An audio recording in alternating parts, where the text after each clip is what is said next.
The Iliad by Homer.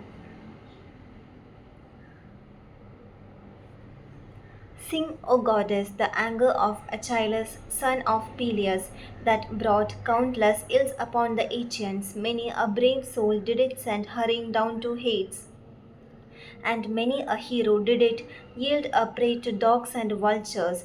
For so were the counsels of Jove fulfilled from the day on which the son of Atreus, king of men, and great Achilles first fell out with one another. And which of the gods was it that set them on to quarrel? It was the son of Jove and Leto, for he was angry with the king and sent a pestilence upon the host to plague the people because the son of Atreus had dishonored Chryses his priest. Now Chryses had come to the ships of the Achaeans to free his daughter and had brought with him a great ransom.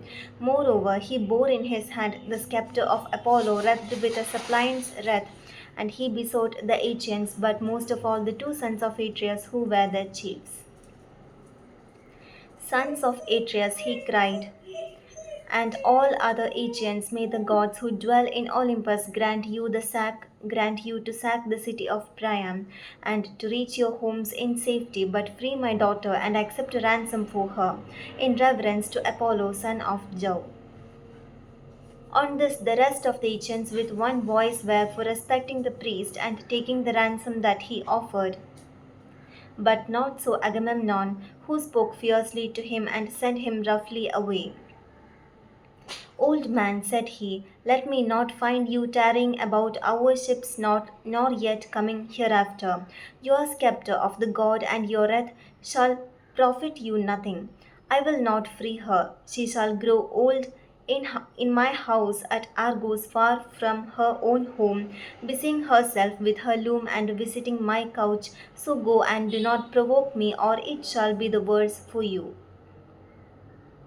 The old man feared him and obeyed. Not a word he spoke, but went by the shore of the sounding sea and prayed apart to King Apollo, whom lovely Leto had borne. Hear me, he cried, O God of the silver bow, that protectest Christ and holy Scylla and rulest Tenedos with thy might. Hear me, O thou of Sminthe, if I have ever decked your temple with garlands, or burned your thigh bonds in fat of bulls or goats, grant my prayer, and let your arrows avenge these my tears upon the Danans.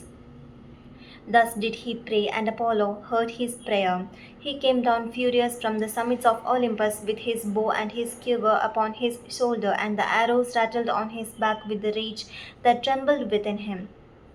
He sat himself down away from the ships with a face as dark as night, and his silver bow rang death as he shot his arrow in the midst of them.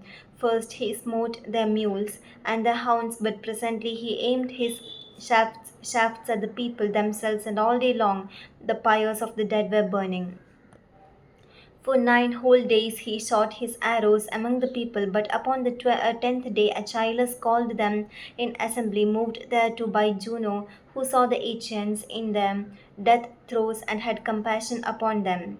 Then, when they were got together, he rose and spoke among them. Son of Atreus, said he, I deem that we must now turn roving home if we would escape destruction, for we are being cut down by war and pestilence at once. Let me ask let me ask some priest or prophet or some reader of dreams, for dreams too are of Jove, who can tell us why Apollo is so angry, and say whether it is for some vow that we have broken or hecatomb that we have not offered, and whether he will accept the savour of lambs and goats without blemish, so as to take away the plague from us.